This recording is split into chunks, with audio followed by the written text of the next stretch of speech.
রাজ্যে ভোট শেষ হবার পরে এবার সবার নজরে ভোটের ফল। বুথ ফেরত সমীক্ষায় আমরা যে সংখ্যা সামনে এসেছে তা দেখে তৃণমূল ও বিজেপি নতুন করে তাদের গেম প্ল্যান সাজাতে ব্যস্ত হয়ে পড়েছে। কিন্তু শুভেন্দু অধিকারী ফের তৃণমূলকে নিশানা করে রীতিমতো চাঁচা ছোলা ভাষায় আক্রমণ শানিয়েছেন। বিজেপির আদিবাসী প্রার্থীকে গড়বেতায় তৃণমূলের গুন্ডারা মেরেছে বলে অভিযোগ তুললেন শুভেন্দু অধিকারী। তুললেন শাহজাহান প্রসঙ্গ। কি বলছেন বিরোধী দলনেতা শুভেন্দু অধিকারী, আসুন শোনাই আগে আপনাদের। ডাক্তারের চাকরি ছেড়ে একটি ট্রাইবাল আদিবাসী যুবক ডাক্তার প্রণব টুডু, তাকে গড়বেতার খড়কুসমাতে তৃণমূলের গুন্ডারা, ওখানেও শাহজাহানের বংশধররা আছে, তারা যেভাবে মেরেছে আপনারাই দেখিয়েছেন। আপনারা দেখেছেন 2.5 ঘন্টা ধরে হিরণ চট্টোপাধ্যায়কে কিভাবে কেশপুরে আটকানো হয়েছে এবং সিএপিএফ প্রম্পট রেসপন্স করেছে, পৌঁছানোর চেষ্টা করেছে, তাকে মিসগাইডেড করেছে স্টেট পুলিশ। আর ইন্ডিপেন্ডেন্টলি সিএপিএফ কে কাজ করার অধিকার ইসিআই দেয়নি। ইসিআই যে দুজনের চোখ দিয়ে এই ইলেকশনটা দেখছিলেন, সিও কে বাদ দিলে, একজন হলেন special observer mister Alok Sinha is, উনি মানে টু সাম এক্সটেন্ট চেষ্টা করেছেন, আমরা রেসপন্স পেয়েছি। আরেকজন police observer mister Anil Sharma senior IPS, ওনার রোল স্যাটিসফ্যাক্টরি ছিল না। আমি বাইরের অফিসার, এর আগেও ভোট করে গেছেন, উইথ ডিউ রিগার্ডস। আমি ওনাকে টেলিফোন করেও বলেছি 7-8 দিন আগে, আপনার রোল, আপনি পুলিশের ইলেকশন কমিশনের কাছ থেকে মেডেলও পেয়েছেন, এর আগে অনেক ভোট করেছেন, এবারে আপনার রোল নট স্যাটিসফ্যাক্টরি। অনেকগুলো ঘটনায় এনআইএ টিম ভূপতিনগরে আক্রান্ত হওয়ার পরে আপনি কোনো অ্যাকশন নেন, তারপরে ছেড়ে দেন, আমার ওখানে সিআই ছাড়া রেড করেছি। একই সঙ্গে মমতা বন্দ্যোপাধ্যায়ের পুলিশের বিরুদ্ধে রীতিমতো আক্রমণ শানিয়েছেন শুভেন্দু অধিকারী। রাজ্য পুলিশকে মমতার পুলিশ বলে আক্রমণ শানিয়ে রীতিমতো সুর চড়িয়েছেন শুভেন্দু। রাজ্য পুলিশ নাকি তৃণমূলের হয়ে কাজ করছিল, এমনই অভিযোগ তুলেছেন বিরোধী দলনেতা শুভেন্দু অধিকারী। এবার শোনাবো আর কি বললেন শুভেন্দু অধিকারী, শুনুন। বিশেষ পুলিশ পাঠিয়েছিলেন, বাছাই করা পুলিশের লোকজন। আমি নন্দীগ্রামে ভোটের দিন দেখেছি, যত এই রাজ্যের কোম্পানির মালিকের চটি চাটা সব পুলিশ অফিসার বাছাই করা, মুর্শিদাবাদ, বাঁকুড়া, সবকে পাঠিয়েছিলেন নন্দীগ্রামে, 16 জন আইপিএস।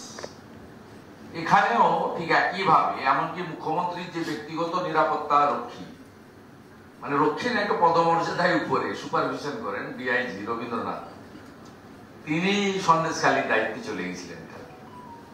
তিনি ডাইরেক্টর অফ সিকিউরিটিতে মিটিং করে 3 জন করে প্লেন ক্লথের লোকদের কাউন্টিং সেন্টারে রাখার ব্যবস্থা করে পরিকল্পনা করে সন্দেশখালীতেই ছিলেন। কলকাতা পুলিশের বিনীত গোয়েল বাছাই করে কিছু পুলিশ অফিসারকে দিয়েছিলেন হাওড়া এবং অন্যান্য জায়গা থেকে। সীমাহীন অত্যাচার করেছে, সারা রাত্রি ধরে অত্যাচার করেছে এবং সেই অত্যাচারের বর্ণনা দেওয়া যাবে না। সন্দেশখালীর মা বোনেরা লাঠি, মাছ বা হাতের কাছে যা পেয়েছে তাই নিয়ে মিডনাইটে তাড়া করার পরে 7 জনকে নিয়ে পালিয়েছে কার্যত। মথুরাপুরে যেভাবে বয়স্ক কার্যকর্তাদের মারা হয়েছে, কুমিরমারিতে, গোসাবা এবং কুলতলির প্রান্তিক এলাকাগুলোতে যেখানে তফসিলি জাতির মানুষরা বসবাস করে, মৎস্যজীবী সম্প্রদায়ের মানুষরা বসবাস করে, দ্বীপ এলাকা, সেখানেও অত্যাচার, সীমাহীন অত্যাচার হয়েছে। ফাইনালি আজকের ভোট নিয়ে আসি। আজকের ভোটে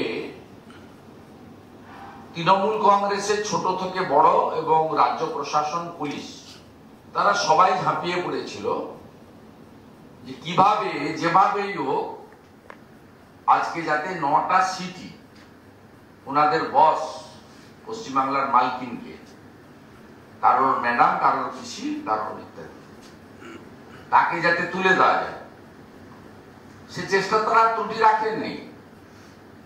আজকে নির্বাচনে এত হিংসার ছবি এসেছে এবং এত ভয়ঙ্কর ভয়ঙ্কর বিষয় সামনে এসেছে, আপনারাও দেখিয়েছেন, আমরাও তার অনুভূতিও পেয়েছি। এর পাশাপাশি শুধু শুভেন্দু অধিকারী নন, রাজ্য পুলিশের বিরুদ্ধে সুর চড়িয়ে আগামী দিনে রাজ্যের পরিস্থিতি নিয়ে রীতিমতো উদ্বেগ প্রকাশ করেছেন বিজেপি নেতা শ্রমিক ভট্টাচার্য। তিনি কি বলছেন এবার তার বক্তব্য শোনাবো। তৃণমূল কংগ্রেস গত ফেজ থেকে যে কাজ শুরু করেছিল, যে প্রার্থীদের সরাসরি আটকে দেবেন, বাধা দেবেন, সেটা কিন্তু আজকের নির্বাচনেও একইভাবে চলেছে। আজকের নির্বাচনে অভিনব সংযোজন সেটা হচ্ছে সন্দেশখালীতে পুলিশ অফিসার লাঠিচার্জ করছে মহিলাদের উপরে, এবং সেখানে বলছে যে এমন জায়গায় মার যেটা দেখাতে না পারে। আজকে এই ভাষা, এই দৃশ্য অতীতে কোনোদিন কেউ দেখেনি, কিন্তু তারপরও আমরা বলছি এই সমস্ত প্রতিকূলতাকে ভেঙে গুঁড়িয়ে দিয়ে পশ্চিমবঙ্গের রাজনীতি সচেতন মানুষ তৃতীয়বারের জন্য নরেন্দ্র মোদীকে প্রধানমন্ত্রী করবেন, তার জন্য তারা ভোট করেছেন। এবং এই আজকের নির্বাচনে যেভাবে আমাদের প্রার্থী সজল ঘোষ, শিলভদ্র দত্ত, রেখা পাত্র প্রত্যেক ক্ষেত্রে তারা যে আক্রমণ করেছেন, রাস্তা আটকেছেন গত ফেজের মতো, এবার সেটা তারা করেছেন। এবং আমরা মনে করি যে এই নির্বাচনে যে শিক্ষা পশ্চিমবঙ্গের মানুষ তৃণমূল কংগ্রেসকে দিয়েছে, তৃণমূল কংগ্রেস মনে রাখবে এবং অদূর ভবিষ্যতে তৃণমূল কংগ্রেসের শেষের শুরু সেটা কিন্তু এই নির্বাচন থেকেই হবে। এই সরকার 26 সাল পর্যন্ত পশ্চিমবঙ্গের ক্ষমতায় টিকে থাকতে পারবে না। নতুন সরকার আসবে, অচিরেই আসবে, অদূর ভবিষ্যতেই আসবে, এবং কেন্দ্রের সঙ্গে সংঘর্ষ নয়, সমন্বয়ের মধ্যে দিয়ে পশ্চিমবঙ্গের শিল্পায়ন থেকে কর্মসংস্থান, সুস্থ শিক্ষাঙ্গন থেকে শুরু করে মানুষের স্বাভাবিকভাবে কথা বলার অধিকার, মত প্রকাশের অধিকার, রাজনীতি করার অধিকারকে পশ্চিমবঙ্গের মানুষের প্রতিষ্ঠিত করবে। মমতার পুলিশের বিরুদ্ধে বারবার আক্রমণ শানিয়ে গিয়েছে বিজেপি। লোকসভা ভোটের আগে বিধানসভা ভোটেও বিজেপির নিশানা থেকে রেহাই পায়নি পুলিশ প্রশাসন। এবার সবার চোখ লোকসভা ভোটের ফলের দিকে। ভোটের ফলের ওপরে আগামী দিনে কি বিজেপি স্ট্র্যাটেজি দাঁড়ায়, সেটাই এখন দেখার।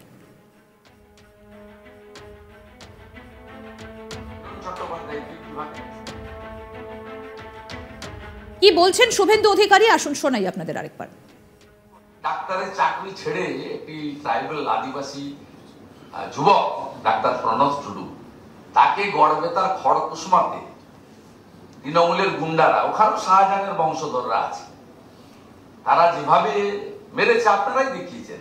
আপনারা দেখেছেন 2.5 ঘন্টা ধরে হিরণ চট্টোপাধ্যায়কে কিভাবে কেশপুরে আটকানো হয়েছে, এবং সিএপিএফ প্রম্পট রেসপন্স করেছে, পৌঁছানোর চেষ্টা করেছে, তাকে মিসগাইডেড করেছে স্টেট পুলিশ।